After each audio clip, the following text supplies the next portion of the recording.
Welcome to जिज्ञांतु classes. आज ये session उन बच्चों के लिए है जिन्होंने 12th का बोर्ड एग्जाम दे दिया। अभी फरवरी में बिहार बोर्ड एग्जाम समाप्त हुआ था 12th का। तो जिन बच्चों ने 12th का बोर्ड एग्जाम दे दिया है और मन में ये प्रश्न है कि आगे क्या करे, किस चीज की तैयारी करे, गवर्नमेंट एग्जाम की तैयारी करे या कॉलेज की पढ़ाई करे, तो यहाँ से आपको समझ नहीं आ रहा कि आगे की तैयारी कैसे करे, कैसे अपने करियर की प्लानिंग करे। तो आइए इस सेशन में आज स्टेप बाय स्टेप समझने की कोशिश करेंगे आखिर 12th के बाद क्या करें, गवर्नमेंट एग्जाम की तैयारी करें, सरकारी नौकरी की तैयारी करें या आगे कॉलेज की तैयारी करें या किसी एंट्रेंस एग्जाम की तैयारी करें। तो आइए शुरुआत करते हैं। देखो स्टेप बाय स्टेप सब मैं आपको यहाँ पर समझाऊंगा, बस आपको धैर्यपूर्वक शांतिपूर्वक यहाँ पर आपको समझने की कोशिश करना है और यहाँ आपको कॉन्सेंट्रेट करके यहाँ पर ध्यान केंद्रित करके आपको देखना होगा व्हाइट बोर्ड पे कि मैं आपको यहाँ क्या समझा रहा हूँ। तो देखो हेडिंग यही है कि what to do after 12th के बाद क्या करें। जिन बच्चों ने 12th कंप्लीट कर लिया, 12वीं का बोर्ड एग्जाम दे दिया, तो उनके मन में तो हमेशा देखो क्या होता है ना कि 10th एग्जाम जैसे आप क्रॉस करते हो तो वहां पर एक ही प्रश्न होता है कि आगे साइंस लेना है या आर्ट्स लेना है या मैथ लेना है या बायो लेना है। जैसे कि बहुत सारे बच्चे पीसीएम लेते हैं, पीसीएम, बहुत सारे बच्चे लेते हैं पीसीएमबी, मतलब फिजिक्स केमिस्ट्री मैथ और बायो, मतलब बायो लेते हैं, एक्स्ट्रा मैथ लेते हैं। बहुत सारे बच्चे आर्ट्स लेते हैं, बहुत सारे बच्चे कॉमर्स लेते हैं। मतलब 10th के बाद सिर्फ एक ही स्कोप होता है आपके पास कि हमको कौन सा स्ट्रीम सेलेक्ट करना है, कॉमर्स लेना है, आर्ट्स लेना है, पीसीएम लेना है, या पीसीबी लेना है, या पीसीएम लेना है, या बहुत सारे एक्स्ट्रा में कंप्यूटर साइंस भी ले लेते हैं।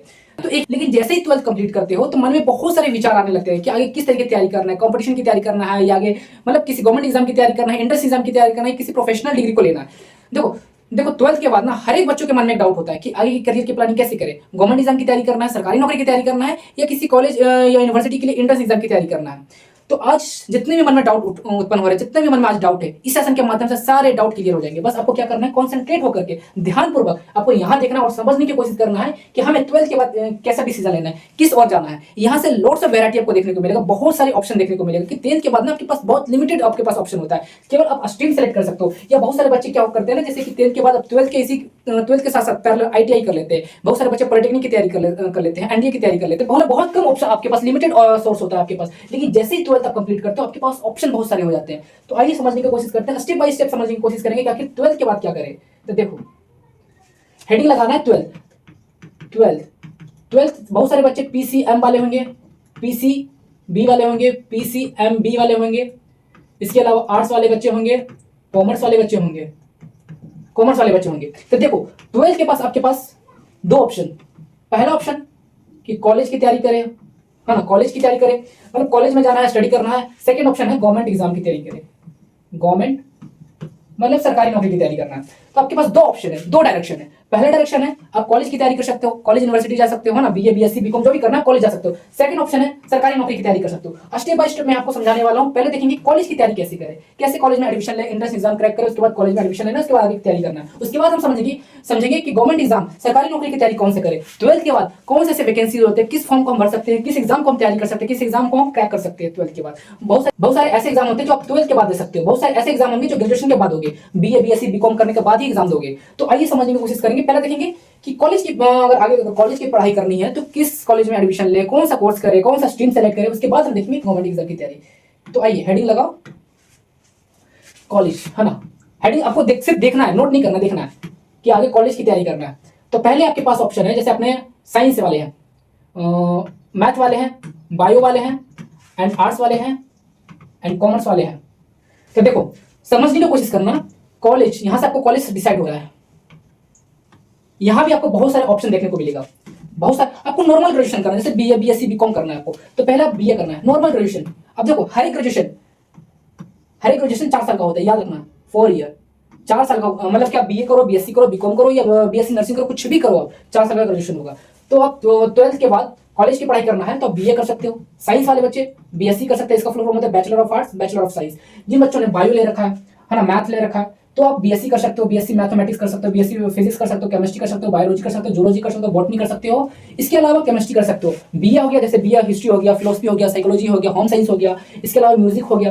ये तमाम प्रकार के आर्ट्स के जितने भी सब्जेक्ट हो गए, आर्ट्स वाले मैं ब्रैकेट में लिख देता हूँ, आर्ट्स वाले एंड लैंग्वेज, लैंग्वेज। सर ये क्या लैंग्वेज, जैसे आप हिंदी साहित्य में करना चाहते हो बीए, या इंग्लिश लिटरेचर में करना चाहते हो, या उर्दू में करना चाहते हो, भाषा है ना उर्दू, उर्दू में, या फिर तो रीजनल लैंग्वेज में करना चाहते हो, मैथिली में करना चाहते हो, मगही में करना चाहते हो, भोजपुरी भाषा में करना चाहते हो। अगर आप भाषा में ग्रेजुएशन करना चाहते हो तो बीए कर सकते हो, BA in Hindi literature, BA in English literature, इस प्रकार से हो सकता है। या आर्ट्स में करना चाहते हो, हिस्ट्री हो गया, पॉलिटी हो गया, जो पॉलिटिकल साइंस है ना, पॉलिटिकल साइंस, हिस्ट्री हो गया, पॉलिटिकल साइंस हो गया, ज्योग्राफी हो गया, इकोनॉमिक्स हो गया, फिलोसफी हो गया, साइकोलॉजी हो गया, पब्लिक एडमिनिस्ट्रेशन हो गया, इसके अलावा साइकोलॉजी हो गया, होम साइंस हो गया, म्यूजिक हो गया, ये तमाम प्रकार के विषय जो आते हैं बीए के अंदर आते हैं, जिन बच्चों ने ट्वेल्थ में आर्ट्स ले रखा है। अब यहाँ पर एक प्रश्न उत्पन्न हो रहा होगा कि जिन बच्चों ने ट्वेल्थ में आर्ट्स लेकर पढ़ाई किया, क्या वो आगे चल के साइंस का बीएससी कर सकते हैं, साइंस ले सकते हैं? जी बिल्कुल नहीं। देखो साइंस वाले बच्चे आगे चल के आर्ट्स ले सकते हैं, इवन साइंस भी ले सकते हैं, और कॉमर्स भी ले सकते हैं। एक होता है बीकॉम, बीकॉम होता है, इसका फुल फॉर्म होता है बैचलर ऑफ कॉमर्स। जिन बच्चों ने कॉमर्स लिए तो कॉमर्स करेंगे। तो साइंस वाले बच्चे तीनों में से कहीं भी जा सकते हैं, वो आर्ट्स भी ले सकते हैं, साइंस भी ले सकते हैं। इसलिए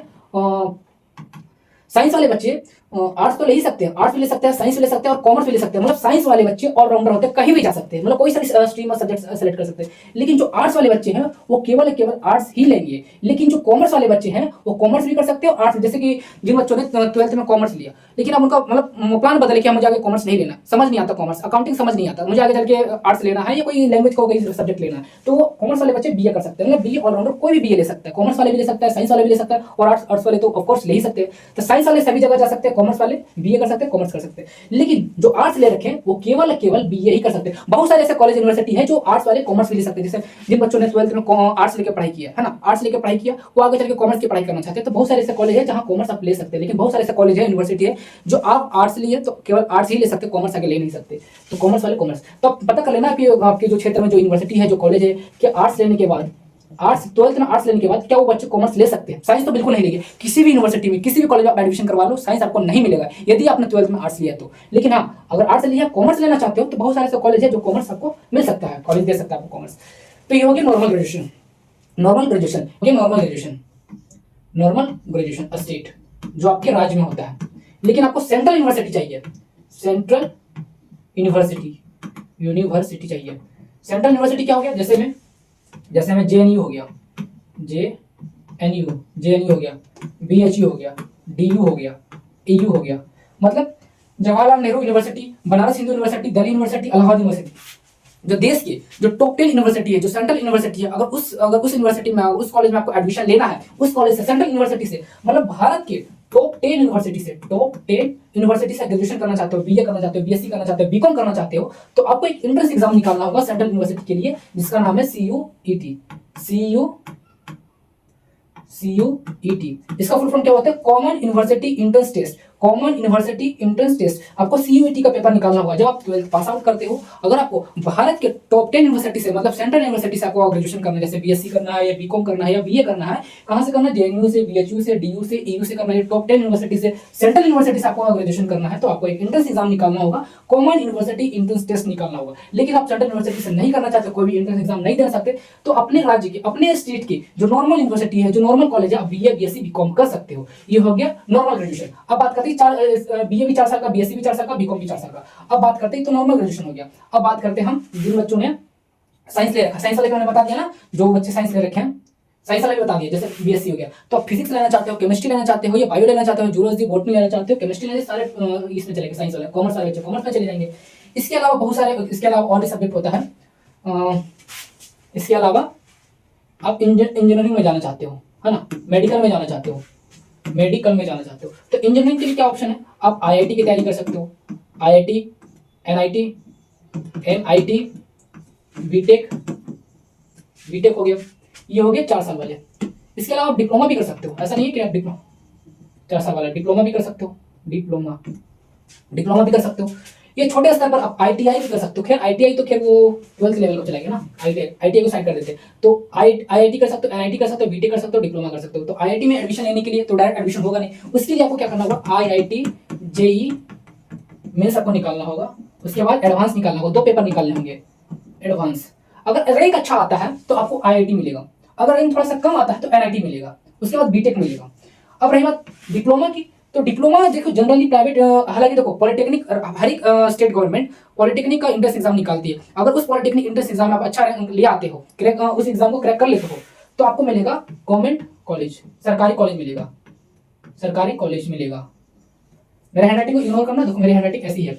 अगर आप डिप्लोमा करना चाहते हो 12th के बाद, अगर आप सरकारी कॉलेज से करना चाहते हो, तो हर एक मतलब ये जो राज्य सरकार होती है हर एक साल पॉलिटेक्निक का जो एंट्रेंस एग्जाम है वो निकलते रहता है, पॉलिटेक्निक एंट्रेंस एग्जाम निकलते रहता है। अगर उस पॉलिटेक्निक एंट्रेंस एग्जाम को अगर पास कर लेते हो तो आपको मिलेगा सरकारी कॉलेज। नहीं तो अगर प्राइवेट ऑप्शन है आपके पास, प्राइवेट कॉलेज आपके पास ऑप्शन है, प्राइवेट कॉलेज में एडमिशन करवा सकते हो, प्राइवेट कॉलेज में आप एडमिशन ले सकते हो। लेकिन यहाँ पर एक बात है, आप प्राइवेट कॉलेज में एडमिशन ले सकते हो, लेकिन यहाँ पे एक पॉइंट है, अब गवर्नमेंट कॉलेज में जाते हो तो आपका फीस कम लगेगा, लेकिन प्राइवेट कॉलेज जाते हो तो वहाँ पे फीस मतलब ज्यादा नहीं, बहुत ज्यादा लगेगा आपको, हो सकता है 4 गुना 5 गुना भी ज्यादा आपका फीस लग सकता है प्राइवेट कॉलेज में। इससे बेहतर है कि आप इंतजार कीजिए कि अगर पॉलिटेक्निक एंट्रेंस एग्जाम निकलता है, सरकारी पॉलिटेक्निक एग्जाम गवर्नमेंट के थ्रू सरकारी कॉलेज के लिए, अब इंतजार कीजिए, देखिए सरकार के द्वारा पॉलिटेक्निक एंट्रेंस एग्जाम अगर निकाला जाता है तो उस एग्जाम को फिल कीजिए, उस एग्जाम को क्रैक करने की कोशिश कीजिए। अगर आपको पॉलिटेक्निक जो एंट्रेंस एग्जाम को क्रैक कर लेते हो तो आपको गवर्नमेंट कॉलेज में अच्छा रैंक लाने पर आपको गवर्नमेंट कॉलेज मिलेगा, नहीं तो फिर प्राइवेट कॉलेज आपके लिए खुला हुआ है।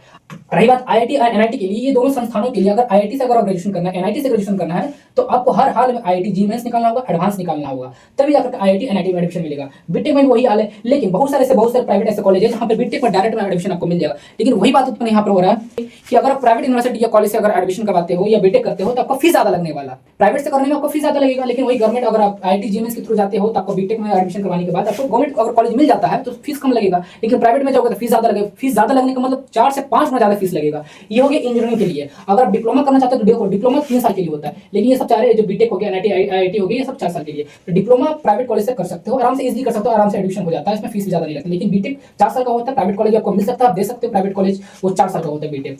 अब इसमें क्या क्या ऑप्शन है, अब देखो मैकेनिकल से कर सकते हो, इलेक्ट्रिकल से कर सकते हो, इलेक्ट्रॉनिक्स से कर सकते हो, ऑटोमोबाइल से कर सकते हो, टेक्सटाइल से कर सकते हो, कंप्यूटर साइंस से कर सकते हो, एस्ट्रोनॉटिक्स से कर सकते हो, एरोनॉटिक्स से कर सकते हो, एरोस्पेस इंजीनियरिंग कर सकते हो, बहुत सारे केमिकल साइंस से कर सकते हो, बहुत सारे आपके पास ऑप्शन है जिसको बोला जाता है स्ट्रीम। अब किस ब्रांच से, अब किस स्ट्रीम नहीं ब्रांच, आपने किस ब्रांच से आपने इंजीनियरिंग किया, आईआईटी एनआईटी बीटेक हो गया, डिप्लोमा हो गया, बहुत सारा स्कोप देखने को मिलेगा। ठीक वैसे ही एक और होता है आईटीआई। देखो आईआईटी और आईटीआई में क्या अंतर है, इसका फुल फॉर्म होता है इंडियन इंस्टीट्यूट ऑफ टेक्नोलॉजी, इसका फुल फॉर्म होता है नेशनल इंस्टीट्यूट ऑफ टेक्नोलॉजी। तो आईआईटी और आईटीआई में क्या डिफरेंस है, ये आप 10th के बाद भी कर सकते हो, 12th के पैरेलल आप कर सकते हो। इसका फुल फॉर्म होता है industrial training institute, Indian institute of technology, यही दोनों अंतर है। तो 12th के बाद आप मतलब 10th के बाद अब 12th के पैरेलल मतलब 12th के साथ साथ आप इसे कर सकते हो। अब खैर अभी यूजीसी का गाइडलाइंस है कि एक साथ 2 डिग्री आप रेगुलर मोड में आप ले नहीं सकते, आप अपना देख लीजिएगा कैसे क्या करना है आपको। तो ये हो गया इंजीनियरिंग के लिए। अब मेडिकल की अगर हम बात करते हैं, मेडिकल तो मेडिकल में भी आपको 2 ऑप्शन मिलता है, मेडिकल मिल जाता है, डॉक्टरी मिल जाता है, फार्मा मिल जाता है, फार्मा इंडस्ट्रीज फार्मा मिल जाता है, और नर्सिंग मिल जाता है, नर्सिंग।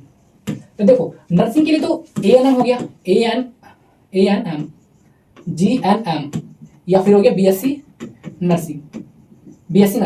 ये सारे देखो, ये एएनएम हो गया 2 साल का हो गया, जीएनएम हो गया 3 साल का हो गया, बीएससी नर्सिंग 4 साल का हो गया। ये दोनों डिप्लोमा है, क्या है डिप्लोमा कोर्स। ये हो गया ग्रेजुएशन कोर्स, ग्रेजुएशन लेवल का देख इसलिए यहाँ पर ग्रेजुएशन बीएससी नर्सिंग।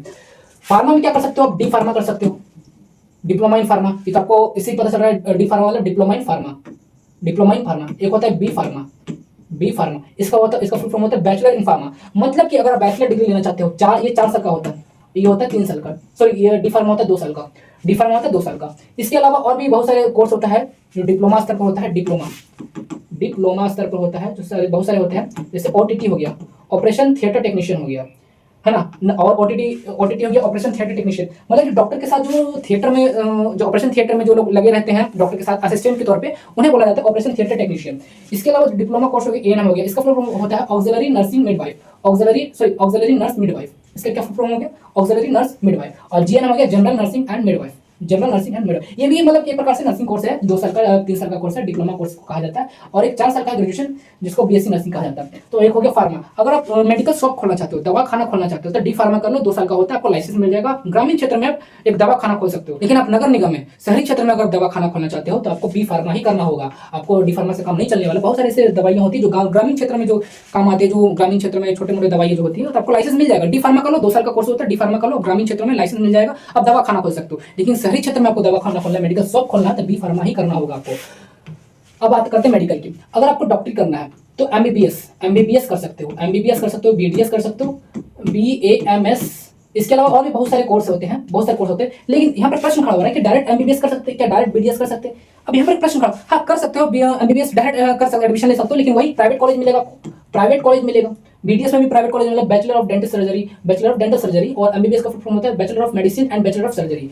तो प्राइवेट कॉलेज में डायरेक्ट एडमिशन ले सकते हो, लेकिन फीस आप ये मत समझना कि 1 लाख या 2 लाख में होगा। मिनिमम तो मतलब 20 से 25 लाख से ऊपर अगर आपके पास है, 20 से 25 लाख है, तभी आप एमबीबीएस प्राइवेट कॉलेज से कर सकते हो। अगर गवर्नमेंट एग्जाम मतलब गवर्नमेंट अगर कॉलेज से करना है तो आपको एक एग्जाम पास करना होगा जिसका नाम है नीट, NEET नीट। इसका फुल फॉर्म हो जाता है national eligibility entrance test, national eligibility entrance test. अगर इस एग्जाम को क्रैक करते हो, अच्छा रैंक ले आते हो, तो आपको मिलेगा एमबीबीएस सीट मिलेगा। अगर थोड़े से कम रैंक आएगा तो बीडीएस मिलेगा। इसके अलावा बहुत सारे और ऑप्शन होते हैं जो मतलब रैंक के आधार पर डिसाइड किया जाता है कि आपको कौन सा कोर्स मिलने वाला है, एमबीबीएस मिलने वाला है या कौन सा कॉलेज मिलेगा, एम्स मिलेगा या कुछ और कॉलेज मिलेगा, डिसाइड करता है कि आपका रैंक क्या आने वाला है। तो अगर एमबीबीएस में जाना चाहते हो, बीडीएस में जाना चाहते हो, मतलब आपको डॉक्टरी लाइन में मेडिकल लाइन में आपको करियर बनाना चाहते हो, तो आपको नीट निकालना, हर हाल में नीट निकालना होगा। अगर आप गवर्नमेंट कॉलेज में एडमिशन लेना चाहते हो तो यदि आपके पास पैसा नहीं है, पर्याप्त धनराशि नहीं है, प्राइवेट कॉलेज से पढ़ नहीं सकते, 25 से 30 लाख खर्च नहीं कर सकते, अगर बढ़िया कॉलेज में जाना, अगर बड़े कॉलेज से अगर पढ़ाई करोगे तो 50 से 60 लाख, इवन 1 करोड़ भी आपको क्रॉस कर सकता है प्राइवेट कॉलेज से एमबीबीएस करने में। तो अगर आपके पास इतना पैसा नहीं है तो आराम से नीट आराम से क्रैक करो, क्वालिफाई करो। नेशनल एलिजिबिलिटी एंट्रेंस टेस्ट होता है, इसका फुल फॉर्म होता है नीट, आराम से क्रैक करो, एमबीबीएस आपको सीट मिलेगा, उसके बाद बीडीएस मिलेगा। तो ये हो गया मेडिकल के क्षेत्र में। अगर आपको मेडिकल में जाना है तो, ये फार्मा में जाना है तो भैया आराम से डी फार्मा करो, बी फार्मा करो। बहुत सारे कॉलेज यूनिवर्सिटी है जो आपको एंट्रेंस एग्जाम के बेसिस पे बी फार्मा एडमिशन देते हैं, लेकिन डायरेक्ट एडमिशन आपको D pharma direct admission, B pharma direct admission मिल जाएगा। ANM, GNM, BSc nursing, BSc nursing बहुत सारे। अगर सरकारी कॉलेज में जाना चाहते हो, बीएससी नर्सिंग सरकारी कॉलेज से करना चाहते हो तो आप आराम से अगर देखो पोर्टल पे जाकर देखो, वेबसाइट पे जाकर देखो, गवर्नमेंट की वेबसाइट पे जाकर देखो कि कब एंट्रेंस एग्जाम निकलता है, नहीं तो फिर आप डायरेक्ट प्राइवेट कॉलेज से बीएससी नर्सिंग कर सकते हो।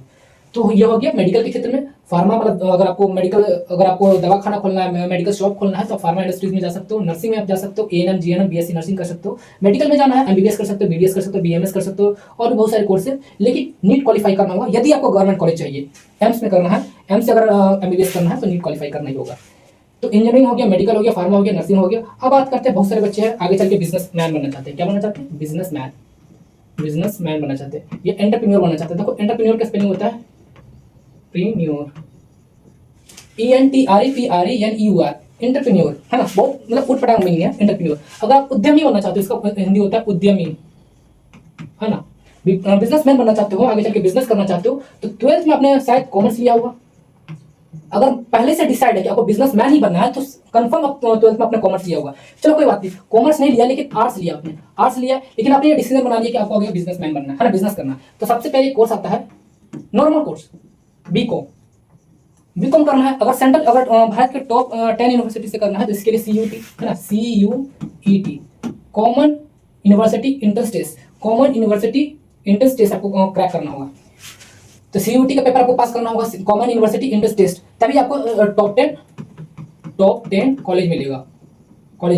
यदि अगर किसी प्रकार कोई एंट्रेंस एग्जाम नहीं देना चाहते हो तो अपने शहर में देखो, अपने राज्य में देखो, अपने शहर में देखो, जो भी लोकल कॉलेज है, लोकल यूनिवर्सिटी, वहां से बीकॉम कर लो। सेकंड ये नॉर्मल डिग्री होगी 4 साल का, नॉर्मल, जिसको नॉर्मल ग्रेजुएशन कहा जाता है, नॉर्मल ग्रेजुएशन कहा जाता है। लेकिन आप करना प्रोफेशनल डिग्री लेना है तो आपको करना होगा BBA, जो कि 3 साल का होता है।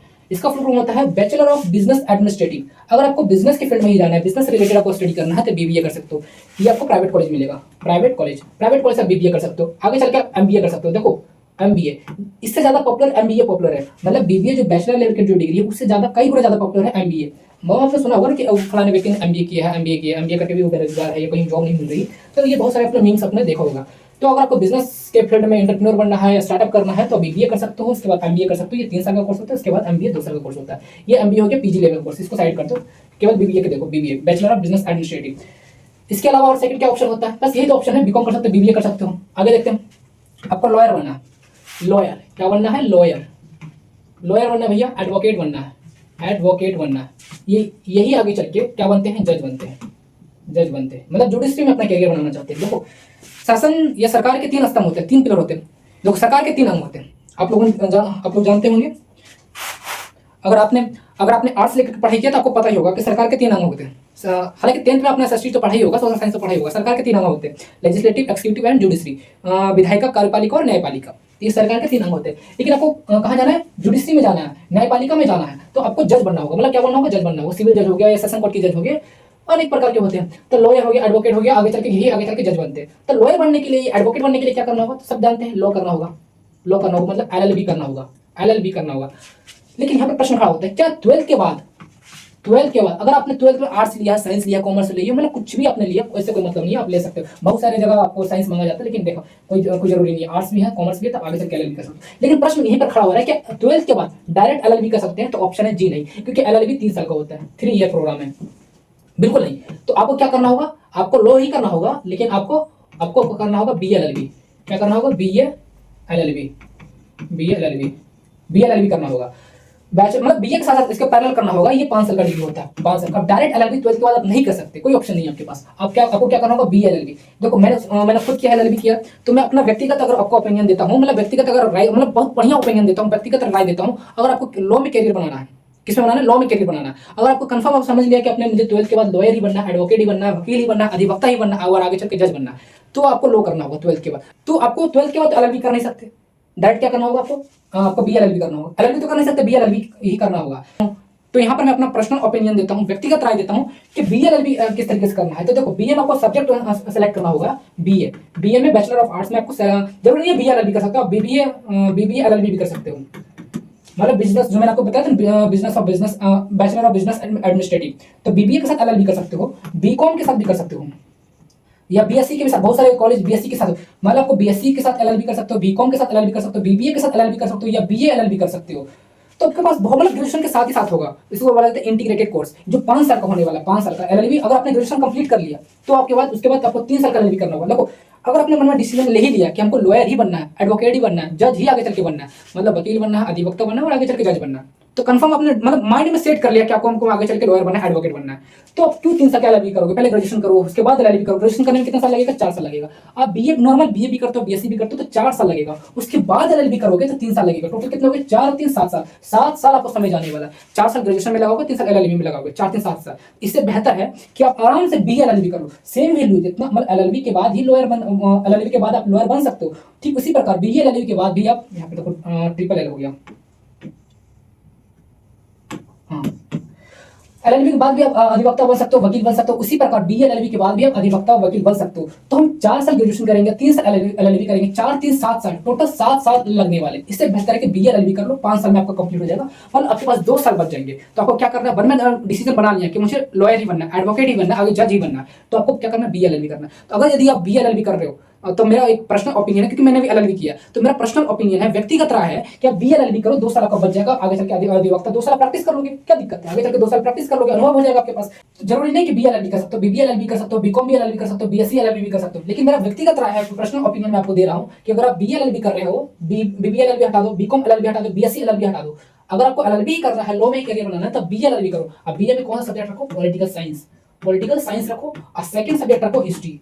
3 सब्जेक्ट लेना होता है ना, होता तो 5 सब्जेक्ट है, हिस्ट्री और इंग्लिश और हिंदी ऑप्शनल होता है। हिंदी इंग्लिश तो रहेगा ही रहेगा, कंपल्सरी रहेगा, लेकिन 3 सब्जेक्ट सेलेक्ट करना होता है, पॉलिटिकल साइंस, हिस्ट्री, और तीसरा अपने मन से जो भी आपको इच्छा, ज्योग्राफी लेना है, इकोनॉमिक्स लेना है, साइकोलॉजी लेना है, फिलोसफी लेना है, सोशियोलॉजी, जो पब्लिक एडमिनिस्ट्रेशन लेना है, जो सब्जेक्ट लेना आप रख सकते हो वहाँ पे। तो पहला हो गया पॉलिटिकल साइंस, सेकंड हो गया हिस्ट्री, तीसरा जो आपको पसंद है। मैं तो मानता हूँ पब्लिक एडमिनिस्ट्रेशन ले लो, पब्लिक एडमिनिस्ट्रेशन, एडमिनिस्ट्रेशन ये मेरा ऑप्शनल है। क्या है? Optional, optional. इसकी जगह पर आपको जो पसंद है, जो आपको अच्छा, जो आपको मतलब पसंद, जो सब्जेक्ट में आपको रुचि है, वो आप ले सकते हो। लेकिन 2 सब्जेक्ट एलएलबी कर रहे हैं, तो 2 सब्जेक्ट पॉलिटिकल साइंस और हिस्ट्री। देखो पॉलिटिकल साइंस हिस्ट्री के बिना अधूरा है।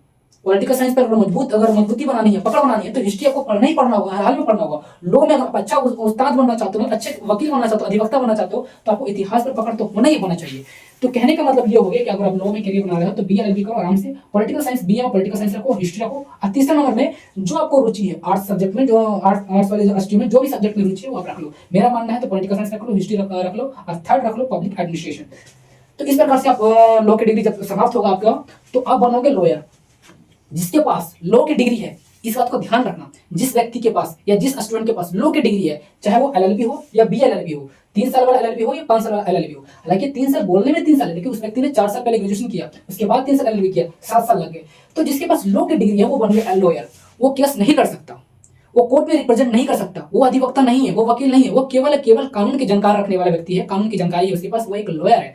तो कोर्ट में रिप्रेजेंट करने के लिए, केस लड़ने के लिए हमें क्या करना होगा? तो उसके लिए स्टेट बार काउंसिल में आपको, स्टेट बार काउंसिल में आपको एनरोलमेंट करवाना होगा, स्टेट बार काउंसिल में आपको एनरोलमेंट करवाना होगा। उसके बाद एआईबीई का एग्जाम देना होगा। एआईबीई इसका फुल फॉर्म क्या होता है? ऑल इंडिया बार एग्जाम। एआईबी का एग्जाम देना होगा। देखो दिस इज क्वालिफाइंग नेचर, ये क्वालिफाइंग नेचर का एग्जाम होता है, क्वालिफाई करना होगा।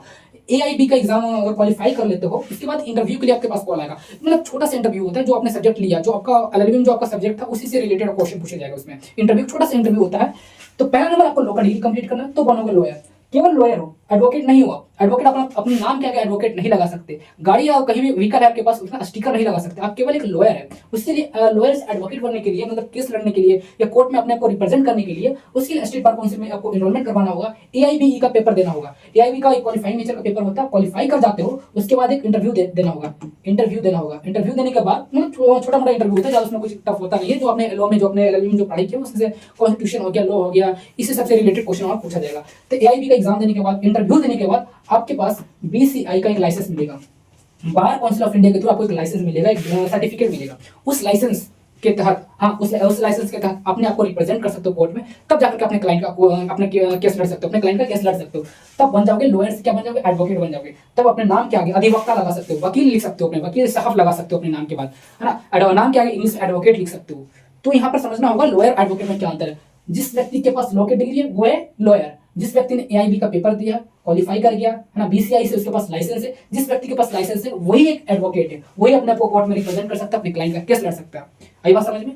अब बात करते हैं जज। जज कैसे बने। तो जिस व्यक्ति के पास लॉ की डिग्री है, लॉ की डिग्री बाद लाइसेंस मिल गया, लाइसेंस मिलने के बाद वो एडवोकेट बन जाएगा। एडवोकेट बनने के बाद मिनिमम 3 ईयर प्रैक्टिस करना होगा। कहां करना होगा, अपने कोर्ट में, सीनियर के अंडर में 3 साल का प्रैक्टिस करना होगा। 3 ईयर्स। कब ये 3 साल कब काउंट किया जाएगा, ये तभी काउंट किया जाएगा जब बार काउंसिल ऑफ इंडिया से आपको लाइसेंस मिल जाएगा। जब BCI के through, bar council of India के थ्रू जब आपके पास लाइसेंस मिल जाएगा, एडवोकेट बन जाओगे, अब कोर्ट में अपने आपको रिप्रेजेंट कर रहे हो, अपने क्लाइंट का केस लड़ रहे हो, तो सीनियर के अंडर में आपको 3 साल आपको मेहनत करना होगा, 3 साल प्रैक्टिस करना होगा, तब जाकर आप जज का फॉर्म, मतलब जुडिशरी का पेपर आप दे सकते हो, जज बन सकते हो। तो इस प्रकार से प्रक्रिया होती है लॉ से लॉयर से एडवोकेट बनना, एडवोकेट से जज बनना। आई बात समझ में। अब बात करते हैं CA, चार्टर्ड अकाउंटेंट। बहुत सारे बच्चों को चार्टर्ड अकाउंटेंट बनना है, चार्टर्ड अकाउंटेंट बनना है या कंपनी सेक्रेटरी बनना है। CA, तो CA बनने के लिए आपको पहला नंबर, अगर आपने पहले से डिसाइड कर रखा है CA की तैयारी करना है, CA बनना, तो आपने कंफर्म 12th में आपने क्या लिया होगा, कॉमर्स लिया होगा। क्योंकि जो बिजनेसमैन बनना चाहते हैं, चार्टर्ड अकाउंटेंट बनना चाहते हैं, वो मतलब वो CA कॉमर्स 12th में कॉमर्स ही लेते हैं। तो जरूरी नहीं कि कॉमर्स, अब आर्ट्स वाले बच्चे भी, साइंस वाले बच्चे भी CA कर सकते हैं। लेकिन जो पहले से मन में डिसाइड कर रखा है कि मुझे CA ही बनना है, बिजनेसमैन ही बनना है, वो मतलब कंफर्म वो बच्चे 12th में कॉमर्स ही लिए होंगे। चलो कोई बात नहीं, आर्ट्स लिए, कॉमर्स लिए या साइंस लिए, या साइंस लिए, कोई बात नहीं, वो CS बन सकते हैं। CA का मतलब हो गया चार्टर्ड अकाउंटेंट। तो इसके लिए क्या करना होगा, पहला पेपर आपको देना होगा CA फाउंडेशन, CA फाउंडेशन का एग्जाम देना होगा, CA फाउंडेशन का एग्जाम देना होगा। उसके बाद CA इंटरमीडिएट का एग्जाम देना होगा, CA इंटरमीडिएट का एग्जाम देना होगा। ये 2 चरण में होता है, एक ग्रुप 1 पेपर होता है, ग्रुप मतलब 2 पेपर्स में होता है। उसके बाद ये 2 पेपर आराम से क्वालिफाई कर जाओगे, मतलब ये आराम से नहीं, बहुत टफ एग्जाम होता है CA चार्टर्ड अकाउंटेंट। बहुत सारे बच्चे 5-5 साल, 10-10 साल, इवन 8 से 10 साल मेहनत कर रहे हैं, फिर भी क्वालिफाई नहीं कर पा रहे। तो CA बनने के लिए पहले number CA foundation exam crack करो, CA इंटरमीडिएट एग्जाम दो ग्रुप में होगा। उसके बाद अब एक सर्टिफाइड CA के अंडर में इंटर्नशिप करना होगा 2 साल का। इंटर्नशिप कह लो या फिर तो आर्टिकलशिप कहा जाता है, आर्टिकलशिप मतलब एक प्रकार से ट्रेनिंग कर लो कि 2 साल आपको मेहनत करना होगा, ट्रेनिंग करना होगा, आर्टिकलशिप करना होगा, मतलब इंटर्नशिप करना होगा किसी CA के अंडर में। एक जो सर्टिफाइड CA उनके अंडर में 2 साल आपको प्रैक्टिस करना होगा। कब करना होगा, जब ये 2 एग्जाम दे दोगे तो। उसके बाद लास्ट में आपको CA फाइनल का एग्जाम दोगे, CA फाइनल का एग्जाम दोगे। और इस CA फाइनल एग्जाम में जब आप क्रैक कर लेते हो, इस एग्जाम को पास कर जाते हो, तो आपको ICAI के थ्रू आपको लाइसेंस दिया जाएगा, एक सर्टिफिकेट दिया जाएगा, तब आप बन जाओगे certified CA, certified chartered accountant बन जाओगे। आई बात समझ में। तो मैंने यहाँ पर क्या डिस्कशन किया, जिन बच्चों को 12th के बाद मेडिकल में जाना है, इंजीनियरिंग में जाना है, या लॉ में जाना है, या CA में जाना है, या टॉप 10 यूनिवर्सिटी, सेंट्रल यूनिवर्सिटी में जाना है, उन्हें CUET का पेपर देना होगा। और देखो लॉ वाले, मैंने एक चीज बताना भूल गया था, जो लॉ में जाना चाहते हैं, प्राइवेट कॉलेज में एडमिशन लेना चाहते हैं तो डायरेक्ट एडमिशन, देखो प्राइवेट कॉलेज में तो डायरेक्ट एडमिशन हो जाएगा, लेकिन गवर्नमेंट एग्जाम, अगर गवर्नमेंट कॉलेज में आप जाना चाहते हो तो क्लैट एग्जाम देना होगा, common law admission test. Common law admission test इसका फुल फॉर्म होता है क्लैट का पेपर देना होगा। हालांकि जितने भी कॉलेजेस हैं, जितने भी बढ़िया कॉलेजेस हैं, सभी के एडमिशन किसके थ्रू होता है, क्लैट के थ्रू होता है। अगर आपको LLB करना है या BLLB करना है, बढ़िया कॉलेज में जाना चाहे, प्राइवेट हो या सरकारी कॉलेज हो, आपको क्लैट का एग्जाम देना ही होगा। इसका फुल फॉर्म होता है कॉमन लॉ एडमिशन टेस्ट, आपको क्लैट एग्जाम देना ही होगा। बहुत सारे कॉलेज CUET का पेपर के बेसिस पे एडमिशन होता है, CUET जो मैंने बताया था BA BSc इसके पहले। इसके अलावा आपको टीचर बनना है तो आपके लिए पहला ऑप्शन है DLED कर लो, नहीं तो B.Ed कर लो। DLED करने के बाद अब 1st से लेकर के 4th तक आप टीचर बन सकते हो। और आपने ग्रेजुएशन के साथ में आपने ग्रेजुएशन किया ग्रेजुएशन प्लस डीएलएड किया आपने तो आप बन सकते हो 5 से लेकर के 8 तक, 5 से लेकर के 8 तक। लेकिन आपने बीएड किया, बीएड तो डायरेक्ट होगा नहीं, ग्रेजुएशन के प्लस होगा। ग्रेजुएशन के साथ साथ आपने बीएड किया, पहले ग्रेजुएशन किया उसके बाद बीएड किया, तो आप बन सकते हो हाई स्कूल के, हाई स्कूल बोले तो 9th 10th का टीचर बन सकते हो। लेकिन आपने बीएड किया है, ग्रेजुएशन किया प्लस एमए किया, एमए बोले तो पीजी किया, तो आप 12th इंटरमीडिएट के टीचर बन सकते हो। यदि आप ध्यान से फिर सुनिए, 12th आपने पास किया, डीएलएड किया तो आप प्राइमरी टीचर बन सकते हो। लेकिन ग्रेजुएशन के साथ साथ डीएलएड किया है तो 5 क्लास से लेकर के 8 क्लास तक आप टीचर बन सकते हो, 8 स्टैंडर्ड तक मिडिल स्कूल के आप टीचर बन सकते हो। लेकिन बीएड किया साथ में ग्रेजुएशन किया, ग्रेजुएशन प्लस बीएड आपने किया तो हाई स्कूल के टीचर या हेडमास्टर बन सकते हो। लेकिन ग्रेजुएशन किया, बीएड किया, साथ साथ आपने पीजी किया तो आप 12th इंटरमीडिएट के टीचर बन सकते हो। तो मैंने आपको बताया 12th के बाद किस प्रकार से मेडिकल में जा सकते हो, डॉक्टरी में जा सकते हो, फार्मा इंडस्ट्रीज में जा सकते हो, नर्सिंग में किस प्रकार से जा सकते हो, इंजीनियरिंग में कैसे जा सकते हो, लॉ में कैसे अपने करियर बना सकते हो, चार्टर्ड अकाउंटेंट कैसे बन सकते हो, सीयूटी के पेपर के थ्रू कैसे सेंट्रल यूनिवर्सिटी में टॉप 10 यूनिवर्सिटी में आप कैसे एडमिशन ले सकते हो सीयूटी पेपर पास करने के बाद। अगर आप टीचर बनना चाहते हो तो डीएलएड करो, बीएड करो, या 12th लेवल का अगर टीचर बनना है, इंटरमीडिएट का टीचर बनना है तो BEd plus graduation plus PG करना होगा। तो ये सारे ऑप्शन मैंने बताया। तो आते हैं फाइनल मुद्दे पर। मैंने कहां से शुरुआत किया था?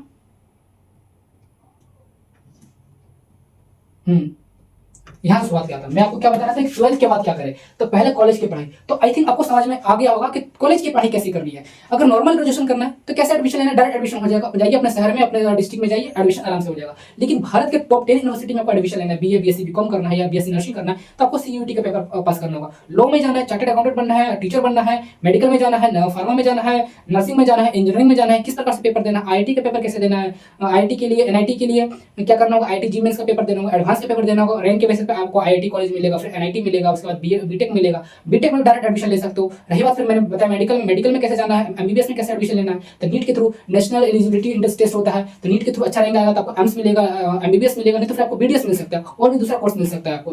तो इस प्रकार से मैंने आपको चर्चा किया किस प्रकार से कॉलेज का डिसाइड करना है 12th के बाद। अब बात करते हैं कि चलो भैया मैं उतना 4 साल ग्रेजुएशन में नहीं कर सकता, मैं बड़ी मुश्किल से मैंने 12th पास किया, अब मुझे गवर्नमेंट एग्जाम की तैयारी करना है, सरकारी नौकरी की तैयारी करना है, सेटल होना है। तो यहाँ पर ध्यान देने वाली बात है 12th के बाद गवर्नमेंट एग्जाम सरकारी नौकरी की तैयारी कैसे करें। तो आपके पास बेहतरीन ऑप्शन है, पहला NDA, national defence academy, NDA की तैयारी कर सकते हो। इसमें मिनिमम एज काउंट किया जाता है 16.5 से लेकर के 19.5 वर्ष तक। उसके बाद आता है अग्निवीर जो है 17.5 से लेकर के 21 वर्ष तक। तो देखो अगर आपका, हालांकि देखो जो 12th पास करते हैं उनका 17 साल मिनिमम 17 साल हो ही जाता है, क्योंकि 15 साल में मैट्रिक पास उन्होंने किया और 17 साल में इंटरमीडिएट पास किया, 17 से 18 में इंटरमीडिएट सभी बच्चे पास कर जाते हैं। तो जिनका उम्र 16.5 से 19.5 के बीच में है वो एनडीए का फॉर्म भरे, और जो अग्निवीर में जाना चाहते हैं तो 17.5 से 21 वर्ष, जिनका 17.5 से लेकर 21 वर्ष के बीच में जिनका उम्र है वो अग्निवीर का फॉर्म भर सकते हैं। ये दो ऑप्शन हो गया। जिन बच्चों का 18 एज है, ये 18 प्लस एज है, वो बिहार पुलिस कांस्टेबल के एग्जाम दे सकते हैं। और किसका दे सकते हैं? दिल्ली पुलिस कांस्टेबल का। और किसका दे सकते हैं? यूपी पुलिस कांस्टेबल की एग्जाम सकते हैं। मतलब और इसके अलावा आरपीएफ ये क्या हो गया? RPF railway police force. आप रेलवे पुलिस फोर्स में आरपीएफ कांस्टेबल के फॉर्म भर सकते हो, रेलवे पुलिस कांस्टेबल में जा सकते हो। इन सब में एज काउंट किया जाता है, मिनिमम एज 18 होना चाहिए, 18 प्लस होना चाहिए, और क्वालिफिकेशन 12th होना चाहिए। कहीं पर जैसे कि आप बिहार पुलिस कांस्टेबल देखिए होमगार्ड में 10th ही मांगा जाता है, और भी बहुत सारे फॉर्म भरोगे तो वहाँ पर 10th ही मांगा जाएगा। तो लेकिन मैं मिनिमम बता रहा हूँ, एवरेज में पढ़ के लेके चलिए। अगर 12th आपने पास किया तो आप बिहार पुलिस कांस्टेबल भर सकते हो form, Delhi police constable form भर सकते हो, यूपी पुलिस कांस्टेबल फॉर्म भर सकते हो, आरपीएफ कांस्टेबल फॉर्म भर सकते हो। इसके अलावा एसएससी जीडी, अगर आपको बीएसएफ पैरामिलिट्री में जाना है, आपको बीएसएफ बनना है, सीआरपीएफ में जाना है, ज्वाइन करना है, सीआईएसएफ में जाना है, एसएसएफ में जाना है, एसएसबी में जाना है, असम राइफल्स में जाना है, या एनआई में जाना है, या सीबीआई में जाना है। बहुत सारे एसएससी जीडी में बहुत सारे पोस्ट ऐसे देखने को मिल जाएगा आपको, जो एनआई में आपको वैकेंसी निकली है, या फिर तो सीबीआई में वैकेंसी निकलती है ऐसा कांस्टेबल के रूप में। तो आप पैरामिलिट्री की फोर्सेस में आप जा सकते हो, एजेंसीज में आपको जा सकते हो एसएससी जीडी के थ्रू। तो ये इसमें एज मांगा जाता है 18 प्लस, 18 से मिनिमम एज 18 मांगा जाता है। 12th मिनिमम क्वालिफिकेशन 12th मांगा जाता है, ग्रेजुएशन सॉरी 12th मांगा जाता है।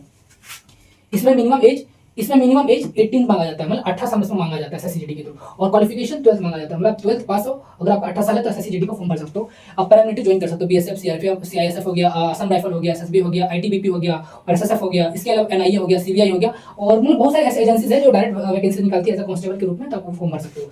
इसके अलावा और क्या फॉर्म भर सकते हो? एसएससी सीएचएसएल का फॉर्म भर सकते हो, एमटीएस का फॉर्म भर सकते हो, ग्रुप डी का फॉर्म भर सकते हो। इसके अलावा एएलपी का भर सकते हो, टेक्नीशियन। अगर आपने पीसीएम लिया है, पीसीएम लिया, साथ साथ आपने आईटीआई किया है, आईटीआई 12th के साथ किया था, आपने टेक्नीशियन का फॉर्म, रेलवे का आरआरबी टेक्नीशियन का फॉर्म भर सकते हो, आरआरबी एएलपी का फॉर्म भर सकते हो, loco assistant pilot, assistant loco pilot, sorry assistant loco pilot. अगर आपको असिस्टेंट लोको पायलट बनना है तो आप एएलपी आरआरबी एएलपी के थ्रू आप जा सकते हो। तो आपने 12th में पीसीएम लिया है तो आप जा सकते हो, किसमें जा सकते हो, आरआरबी एएलपी के थ्रू असिस्टेंट लोको पायलट में जा सकते हो। आईटीआई किया तो आरआरबी आप टेक्नीशियन का फॉर्म भर सकते हो। इतने सारे ऑप्शन है आपके पास फॉर्म भरने के लिए। पहला NDA, Agniveer, Bihar police constable, Delhi police constable, UP police constable, RPF police constable. इसके अलावा आरआरबी एएलपी का फॉर्म भर सकते हो, जो असिस्टेंट लोको पायलट बन सकते हो। आईटीआई अगर आपने कर रखा है तो टेक्नीशियन आरआरबी टेक्नीशियन का फॉर्म भर सकते हो। इसके अलावा एक ऑप्शन और है आपके पास, बिहार एसएससी, बिहार एसएससी। खैर इसका पूछो मत कब वैकेंसी आती है, कब इसका एग्जाम होता है, कब इसका रिजल्ट आता है, कब ज्वाइनिंग, इसका कोई ऐसा पता नहीं है बिहार एसएससी का। इसको हम साइड कर सकते हैं, लेकिन आपके पास इतने सारे ऑप्शन है। एनडीए की तैयारी कर सकते हो जिसमें 16.5 से 19.5 वर्ष मांगा जाता है, अग्निवीर, बिहार पुलिस, दिल्ली पुलिस, मतलब ये देख सकते हो। तो आई थिंक आज के सेशन के माध्यम से आपको समझ में आ गया होगा कि what to do after 12th के बाद, 12वीं के बाद आप किस चीज की तैयारी करें, कॉलेज की तैयारी करें, गवर्नमेंट एग्जाम की तैयारी करें, ये सरकारी नौकरी की तैयारी करें। अब आज के सेशन के माध्यम से आप लोगों को सबको समझ में आ गया होगा कि what to do after 12th के बाद क्या करें। लास्ट में आपको एक अनाउंसमेंट में करना चाहता हूँ आप लोगों के साथ, यदि आप कंपटीशन की तैयारी करना चाहते हैं, लेना चाहते हैं सरकारी नौकरी, तो अभी डाउनलोड करें जिज्ञांतु ऑफिशियल ऐप, जहां आपको मिलने वाला है कंप्लीट जीएस फाउंडेशन बैच मात्र 199 रुपए का, सिर्फ 199 रुपए का कंप्लीट जीएस फाउंडेशन बैच। तो अभी डाउनलोड करें जिज्ञांतु ऑफिशियल ऐप। यदि आपको कंपटीशन के फील्ड में जीरो नॉलेज है, जीरो जानकारी है, तो यकीन मानो यहाँ आपको शून्य से लेकर के तैयारी करवाई जाएगी, एकदम जीरो लेवल से तैयारी करवाई जाएगी। तो अभी डाउनलोड करें जिज्ञांतु ऑफिशियल ऐप, जहां हम लोग बेसिक से पढ़ाई करेंगे और शून्य से लेकर के शिखर तक पहुंचेंगे। जहां और अभी आपको मिल रहा है 199 रुपए का बैच, सिर्फ 199 रुपए का संपूर्ण जीएस फाउंडेशन बैच। तो मिलेंगे अगले सेशन में, तब तक के लिए बाय।